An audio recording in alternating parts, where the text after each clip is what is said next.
इस वीडियो में हम जानेंगे कैसे हम एलआईसी के नए पोर्टल को यूज़ कर सकते हैं। अभी रिसेंटली क्या है, काफ़ी प्रॉब्लम्स आ रही हैं। तो ओल्ड पोर्टल से डेटा डाउनलोड नहीं हो रहा, तो जिनका भी डेटा डाउनलोड नहीं हो रहा है वो एलआईसी का नया एजेंट पोर्टल यूज़ कर सकते हैं। हमारे सॉफ्टवेयर में कैसे उसको ओके करना है उसका प्रोसेस मैं आपको बताता हूँ।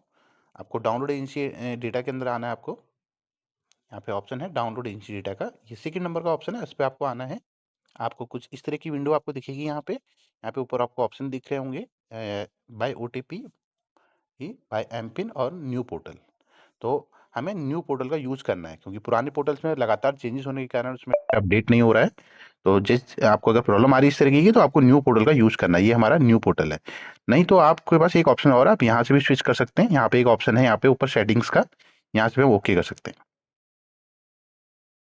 जैसे हम इस पर टैप करेंगे, यहाँ पे आपसे न्यू पोर्टल, ओल्ड पोर्टल, दो ऑप्शन आपसे पूछ रहा है यहाँ पे। तो आपको न्यू पोर्टल पे सिलेक्ट करना है। ये न्यू पोर्टल का ऑप्शन है, ये आपको सिलेक्ट करना है। आपको कुछ इस तरीके से विंडो दिखेगी।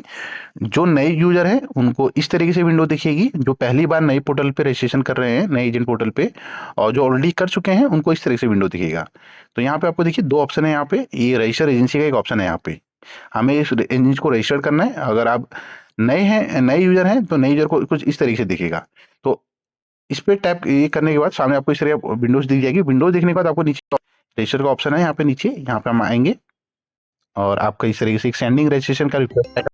आपको सामने इस तरह की विंडो दिखने लगेगी। तो जो रजिस्टर्ड नंबर होगा आपका एलआईसी में, उसी नंबर से आपको मैसेज सेंड करना है एलआईसी के एक नंबर पे। आपको ध्यान रखना है कि जो नंबर आपका आनंदा पे लॉगिन है, मैं रिपीट कर रहा हूं एक बार फिर से, जो नंबर आपका आनंदा पे लॉगिन है उसी से ही आपको सॉफ्टवेयर का रजिस्ट्रेशन करना है। तो मैं सिम 2 पे आता हूँ इस तरीके से, और यहाँ से मैं एक मैसेज करता हूँ। ये मैसेज चला गया एलआईसी के नंबर पे, और हम वापस आते हैं, सॉफ्टवेयर पे वापस आते हैं। यहाँ पे दो ऑप्शन दिख रहे थे इस तरीके से सिम का, कि अब मेरे पास दो सिम है तो मैं दोनों सिम, तो मैंने सिम सेकंड को यूज किया। तो ये आपका सामने यहाँ पे दिख रहा है। अभी मुझे इसको वेरीफाई करना है मैसेज सेंड करने का। तो ये वेरीफाई किया और ये वेरीफाई हो चुका है। अब वेरीफाई होने के बाद आपका देखिए यहाँ पे सारे ऑप्शन आएंगे इस तरीके से। आपको स्टार्ट डाउनलोड एनबीएफपी करना है। तो इस तरीके से आपका डेटा स्टार्ट होना, डाउनलोड हो जाएगा नए पोर्टल से। नए पोर्टल्स में नया पोर्टल चल रहा है, लेकिन थोड़ा डेटा स्लो अपडेट हो रहा है, लेकिन वो वर्किंग कर रहा है। तो धीरे धीरे एलआईसी इसी पे ही काम कर रही है। काफ़ी जिनको प्रॉब्लम आ रही होगी कि उन्होंने नए पोर्टल पे रजिस्ट्रेशन तो कर दिया होगा, लेकिन उनका डेटा प्रॉपर अपडेट नहीं हो रहा होगा। तो उसमें क्या है कि एक प्रॉब्लम ये भी है कि आपको एवरी 5 टू 10 डेज में पासवर्ड भी करना होता है। अगर रीसेट नहीं करते हो तो आपको डेटा डाउनलोडिंग तो दिखाएगा, लेकिन डेटा अपडेट होगा। तो उसके लिए हमें क्या करना है, यहाँ पे एक ऑप्शन है रीसेट पोर्टल पासवर्ड का, इस पर हमें आना है और इस तरह से आपको सामने विंडो दिख जाएगी। यहाँ पे आपसे पैन नंबर डालने को पूछेगा। यहाँ पे आपको पैन नंबर डालना है। ऑलरेडी देखो यहाँ पे डाला हुआ है, एक पैन नंबर यहाँ पे डाला हुआ है, और यहाँ पे आपको डालने को बोलेगा। हमने रिक्वेस्ट ओटीपी किया।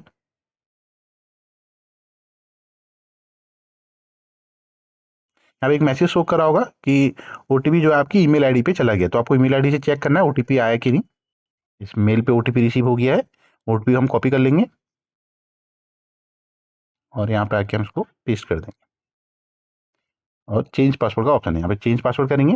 पासवर्ड आपका चेंज हो जाएगा। ये पासवर्ड जो है चेंज हो गया।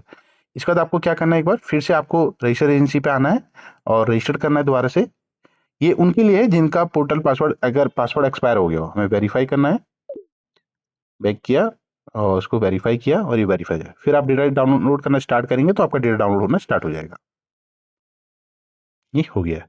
और उसके बाद आप अपना डेटा अपडेट कर सकते हैं। यहाँ पे आपके देखिए ऑप्शन सारे अवेलेबल हैं। एनबी अपडेट करने का ऑप्शन है, डीओवी अपडेट करने का ऑप्शन है, अपडेट क्लाइंट एड्रेस करने का अपडेट। अगर आपको लगता है कि इनसे अपडेट नहीं हो रहा है तो मैनुअली भी आप कर सकते हैं। यहाँ पे इंपोर्ट कमीशन बिल और ड्यू लिस्ट से भी आप अपना प्रीमियम वगैरह अपडेट कर सकते हैं। यहाँ पे ऑप्शन है, आप यहाँ पे सिलेक्ट कर लीजिए कौन सी ईयर का, किस उसका ओके करना है। यहाँ पे कमीशन बिल से जिस भी लोकेशन में आपका कमीशन बिल वगैरह होगा, आपको उसको ओके करके यहाँ पे ओके कर देना, और यहाँ पे स्टार्ट होना स्टार्ट हो जाएगा। तो आपका कमीशन बिल से भी अपडेट होना स्टार्ट हो जाएगा। तो ये मैनुअल प्रोसेस है।